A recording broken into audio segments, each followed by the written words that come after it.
तो आप सभी दोस्तों का स्वागत है आपकी अपनी क्लास लर्निंग विद यूट्यूब पर। जैसे कि हमने आपको लेक्चर नंबर 24 में साबुन तथा अपमार्जक कंप्लीट पढ़ा दिया है। आज लेक्चर नंबर 25 और लेक्चर नंबर 25 में अध्ययन नंबर 4 कार्बन एवं उसके यौगिक के ऑब्जेक्टिव कराएंगे। और यह है, मैं आपसे वादा कर रहा हूं कि आज का जो आपका चैप्टर नंबर 4 है कार्बन एवं उसके यौगिक का पूरा निचोड़ करने के बाद मैंने यहाँ पे ऑब्जेक्टिव क्वेश्चन बनाए हैं। और ऑब्जेक्टिव क्वेश्चन एक या दो ऑब्जेक्टिव क्वेश्चन जरूर आपके बोर्ड एग्जाम में फंसेगा। जैसे कि मैंने आपको देखा है, मैंने लगभग प्रीवियस यानी कि लास्ट के 3 से 4 साल के मैंने पेपर देखे हैं, उसमें से मैंने सारे ऑब्जेक्टिव क्वेश्चन आज आपके सामने लेकर आया हूँ। तो यहाँ से एक न एक ऑब्जेक्टिव क्वेश्चन 100 to 10% एक ना एक क्वेश्चन आपके बोर्ड एग्जाम में फंसेगा। तो आपको क्लास को बहुत ध्यान से समझना होगा, बिल्कुल जीरो लेवल से। ठीक है, तो करते हैं कार्बन एवं उसके यौगिक के हम करते हैं ऑब्जेक्टिव क्वेश्चन। ठीक है, कैसे ऑब्जेक्टिव क्वेश्चन होंगे देखो बिल्कुल इसी तरीके से। तो शुरुआत करते हैं। और देखो यहाँ पर लिख रखा है एनसीईआरटी यूपी बोर्ड एग्जाम 2025, यानी 2025 में इसका एक या दो क्वेश्चन जरूर फंसेगा, इसलिए मैंने यहाँ पर ये लिख रखा है। ठीक है, तो देखो शुरुआत करते हैं। सबसे पहले जो क्वेश्चन बना है, देखो ऑब्जेक्टिव क्वेश्चन में सबसे पहला जो क्वेश्चन बना है वो कह रहा है कार्बन की संयोजकता होती है, कार्बन की संयोजकता होती है।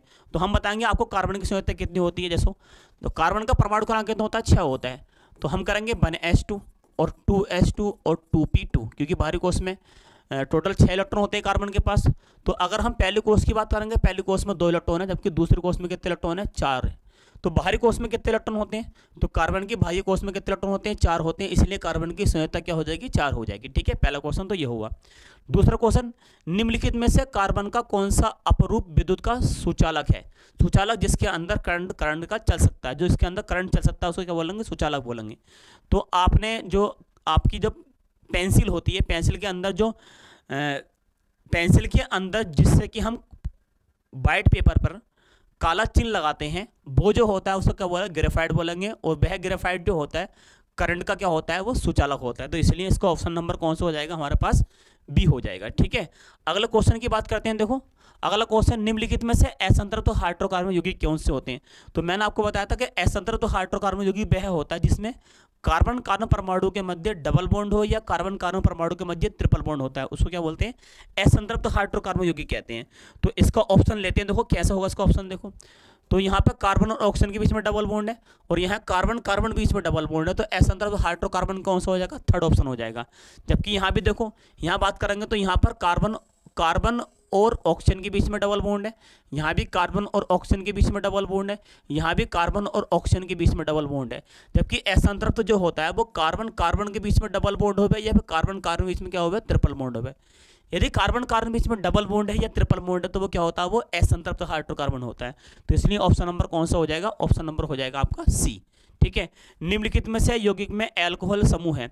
तो एल्कोहल समूह, एल्कोहल क्या होता है, जो कि OH होता है, लेकिन OH किसके साथ लगा होना चाहिए, ये लगा होना चाहिए R के साथ। और R क्या है, RCH3 है या C2H5 है। ठीक है, अगर इसके साथ अगर ये OH लगा हुआ है तो उसको क्या बोलते हैं, उसको बोलते हैं एल्कोहल। जबकि ये सूत्र जो है, ये सूत्र है जल का H2O, किसका सूत्र है, H2O का, तो ये भी नहीं है। जबकि ऑप्शन नंबर कौन सा हो जाएगा, बी हो जाएगा। ठीक है, जबकि OH जो लगा हुआ है किसके साथ लगा हुआ है, यहाँ पर COOH, यहाँ पर देखो यहाँ पर है CH3 COOH। और ये क्या है, ये है देखो OE कमल, क्या है देखो ये है OE कमल। ठीक है, इसकी बात करेंगे तो ये KOH है। तो निम्नलिखित में से किस यौगिक में एल्कोहल समूह, तो हम बोलेंगे देखो ये आएगा CH3OH, इसका नाम क्या होता है, मैथिल एल्कोहल। क्या नाम है देखो इसका, मैथिल एल्कोहल, या IUPAC नाम जो होता है वो होता है इसका मैथेनल। क्या नाम होता है इसका, मैथेनल। ठीक है, तो निम्नलिखित में से कौन सा एल्कोहल समूह, तो ऑप्शन नंबर बी हो जाएगा। आगे बात करेंगे देखो नंबर 3 पर, नंबर 5 पर बात करेंगे प्रोपेनॉल। प्रोपेनॉल का फॉर्मूला होता है CH3 single bond double bond के साथ CH3। ठीक है, जिसका नाम होता है प्रोपेनॉल। क्या नाम हो जाएगा, प्रोपेनॉल, यानी कि ऑल, प्रोपेनॉल। तो प्रोपेनॉल का सूत्र हो जाएगा मेरा, प्रोपेनॉल है। अच्छा प्रोपेनॉल है, प्रोपेन तो ऐसे लिख देंगे इसको, प्रो प्लस ऑल, तो प्रोपेस ऑल होगा C3H7OH, C3H7OH। तो कहाँ है C3H7OH, तो ऑप्शन नंबर कौन सा हो जाएगा, ये हो जाएगा, ये है। जबकि ये है प्रोपेनल का, ये जो है ये ऊपर जो लिख रखा है बच्चे, ये जो है देखो ऊपर ये है प्रोपेनल का। ठीक है, वहाँ पर हमने मिस्टेक कर दी है, ये किसका है, ये है देखो प्रोपेनल का, ठीक है, किसका है ये, प्रोपेनल का,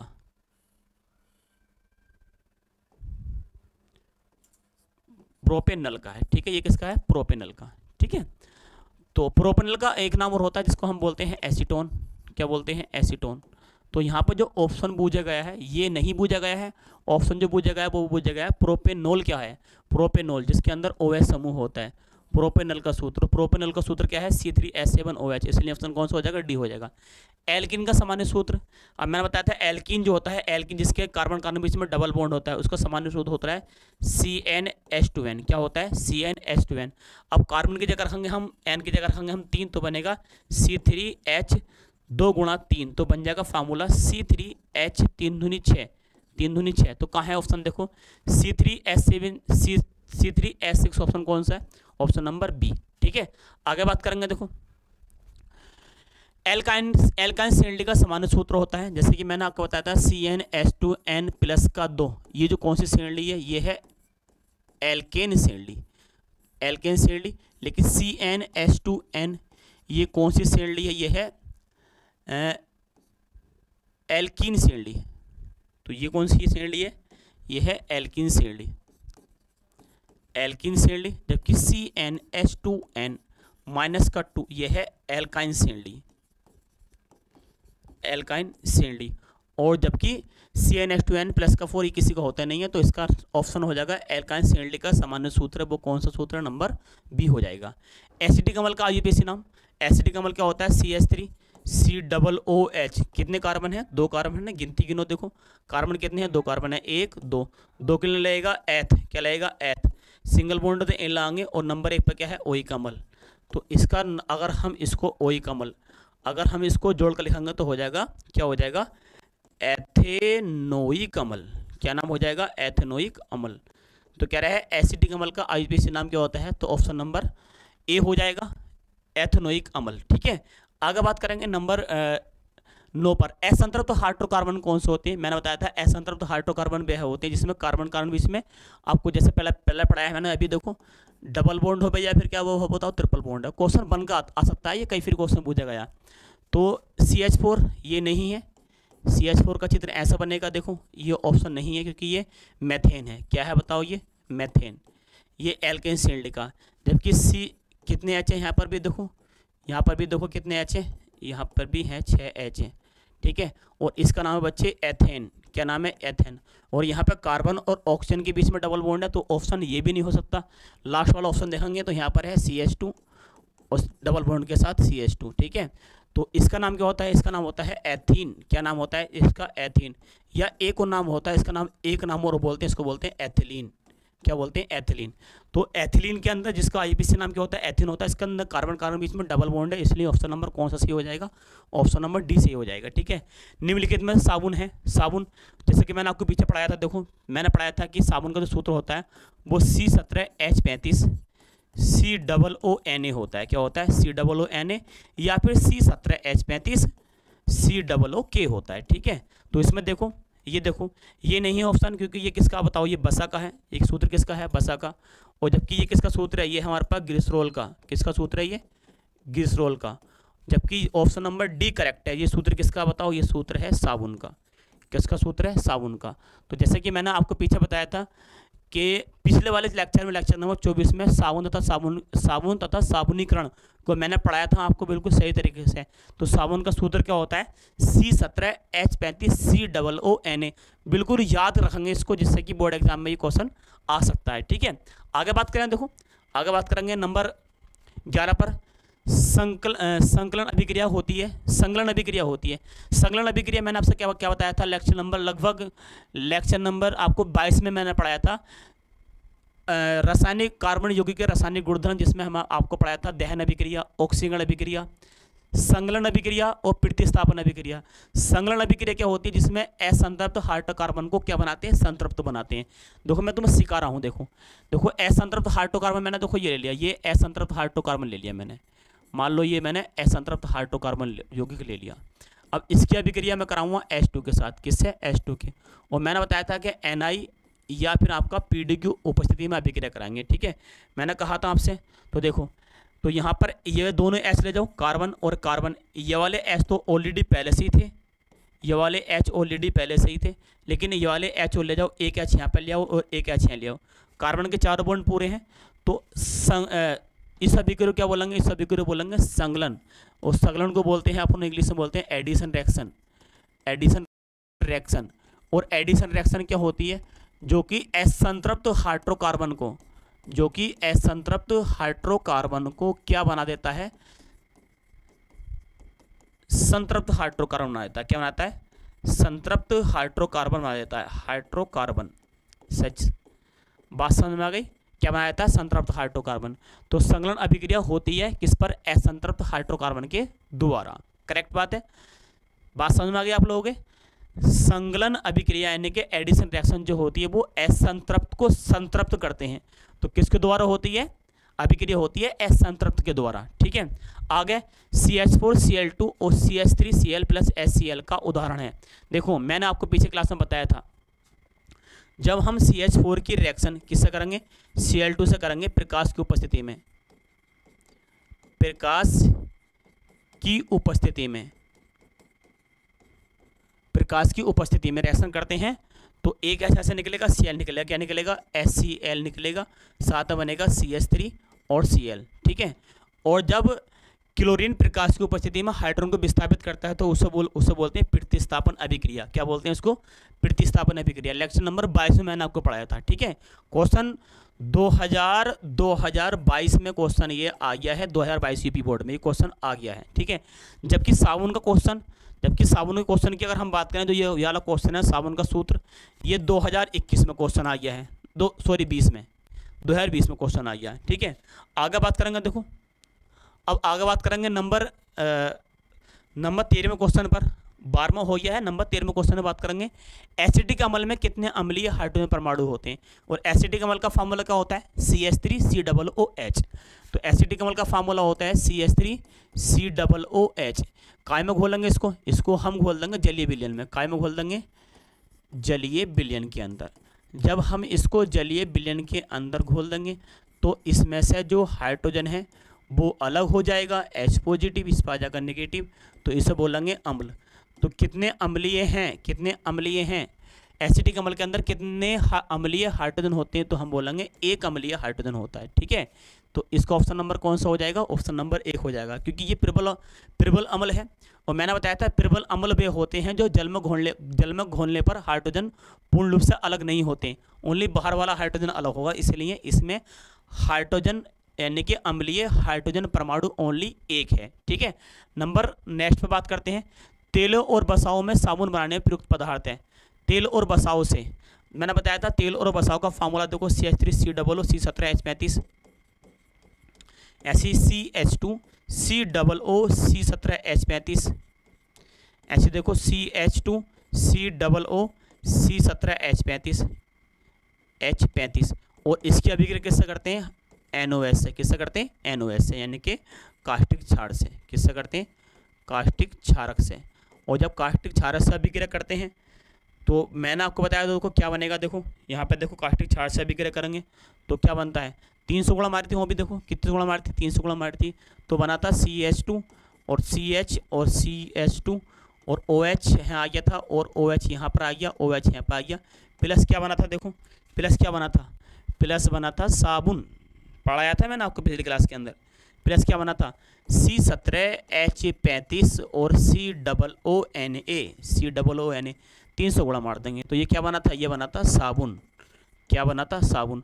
तो कह रहा है बसा के साथ, बसा या तेलों के साथ जो साबुन बनाने की प्रक्रिया, उसमें कौन सा पदार्थ लिया जाता है, तो हम बोलेंगे सोडियम हाइड्रा ऑक्साइड। ठीक है, क्या बोलेंगे, सोडियम हाइड्रा ऑक्साइड। बिल्कुल इजी क्वेश्चन है, और इतने ही इजी क्वेश्चन बोर्ड एग्जाम में आते हैं, बिल्कुल सिंपल से क्वेश्चन, बिल्कुल सिंपल से क्वेश्चन बोर्ड एग्जाम में आते हैं। जैसे जैसे मैं आपको पढ़ा रहा हूँ आप लगातार मेहनत करते जाओ।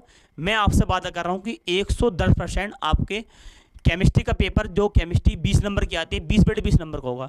और मैं आपसे दुआ लगा, मेरी दुआ है आपसे कि आप बोर्ड एग्जाम का पेपर 70 में से 70 नंबर का करके आओगे। ठीक है, मैं आपके साथ हूँ, लगातार आपके साथ बना हुआ रहूँगा। ठीक है, अगले क्वेश्चन की बात करते हैं। इसी प्रकार देखो अगले क्वेश्चन की बात करते हैं, साबुन किस प्रकार का यौगिक है, साबुन किस प्रकार का यौगिक है, तो मैंने कहा साबुन का सूत्र H35COONA।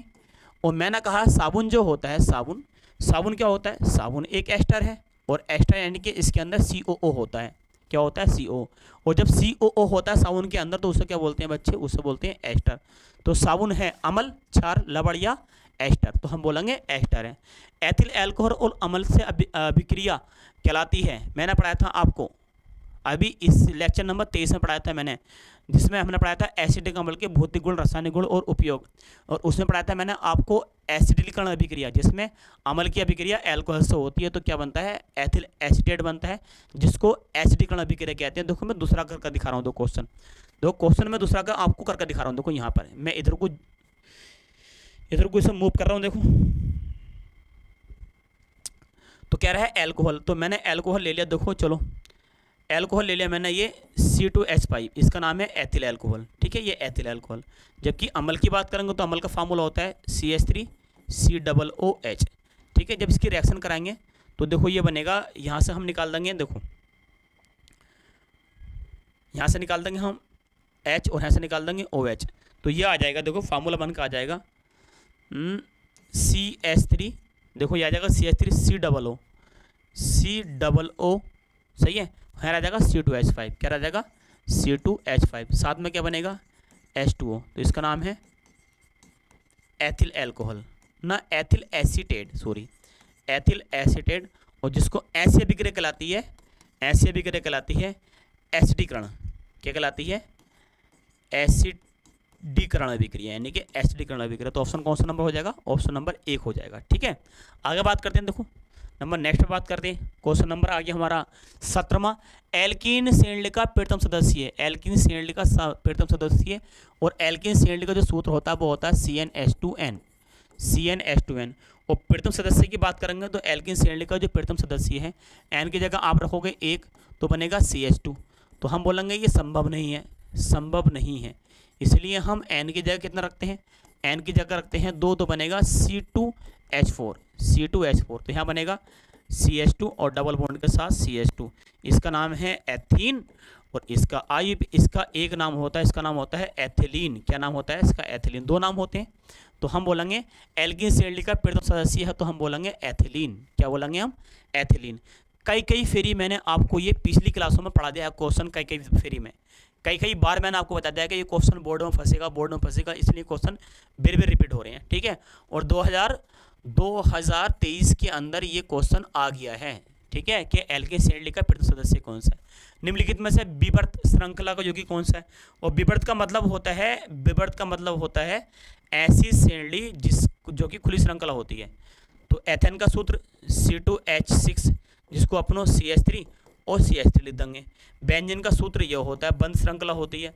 साइक्लोहेक्सेन का सूत्र यह होगा, देखो ये साइक्लोहेक्सेन है। और पैराडीन का सूत्र जो होगा वो इस टाइप से होगा, ये पैराडीन है, पीछे पढ़ा दिया मैंने आपको, ये क्या है, देखो ये पैराडीन है। तो ये कार्बन की बंद श्रृंखला है, देखो ये कार्बन की क्या है, बंद श्रृंखला। लेकिन विवर्त का मतलब होता है कार्बन की अगर खुली श्रृंखला है, कैसी श्रृंखला है, खुली श्रृंखला है, तो वो होता है विवर्त। तो खुली श्रृंखला कौन सा है, ऑप्शन नंबर 1 क्या हो जाएगा, ये ऑप्शन नंबर 1 हो जाएगा हमारा एथेन, ठीक है। आगे क्वेश्चन की बात करते हैं, नंबर नेक्स्ट पर बात करते हैं। देखो निम्नलिखित में से असंतृप्त यौगिक, और भैया असंतृप्त यौगिक तो कई फेरी क्वेश्चन आ गया, असंतृप्त कौन से होते हैं, रिपीट कर रहे हैं हम। कार्बन कार्बन के बीच में डबल बॉन्ड या कार्बन कार्बन के बीच में कितना बॉन्ड, ट्रिपल बॉन्ड। इसको खोलो, यही ऑप्शन मिल जाएगा, देखो इसको खोलेंगे तो CH2 और डबल बॉन्ड के साथ CH2, ऑप्शन नंबर 1 सी हो जाएगा, ठीक है। हाँ दूसरा भी ऑप्शन सही है, तो सॉरी दूसरा भी सही है, देखो C2H2 CH और ट्रिपल बॉन्ड CH, ठीक है। तो ऑप्शन नंबर ए भी सही है, ऑप्शन नंबर 2 भी सही है।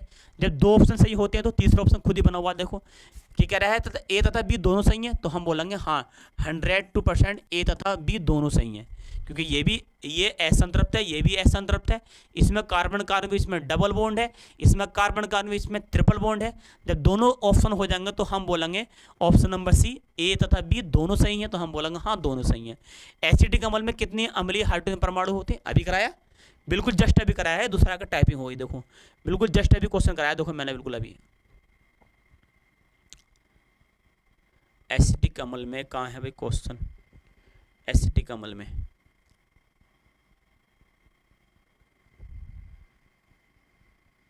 देखो ये क्वेश्चन कराया है एसिडिक अम्ल में कितने हाइड्रोजन परमाणु हैं। ये देखो ये इधर क्वेश्चन आया एसिडिक अम्ल के अंदर कितने हाइड्रोजन परमाणु हैं, तो कितने हैं, एक है। टाइपिंग दूसरा का हो गई, दो फ्री टाइपिंग हो गई है, इसलिए ये क्वेश्चन एक फ्री और आ गया। तो एसिडिक अम्ल में कितने हाइड्रोजन परमाणु होते हैं, एक होते हैं। तो 20 ऑब्जेक्टिव क्वेश्चन पूरे होंगे। आज के लिए इतने ही, मिलते हैं आपको नेक्स्ट क्लास में।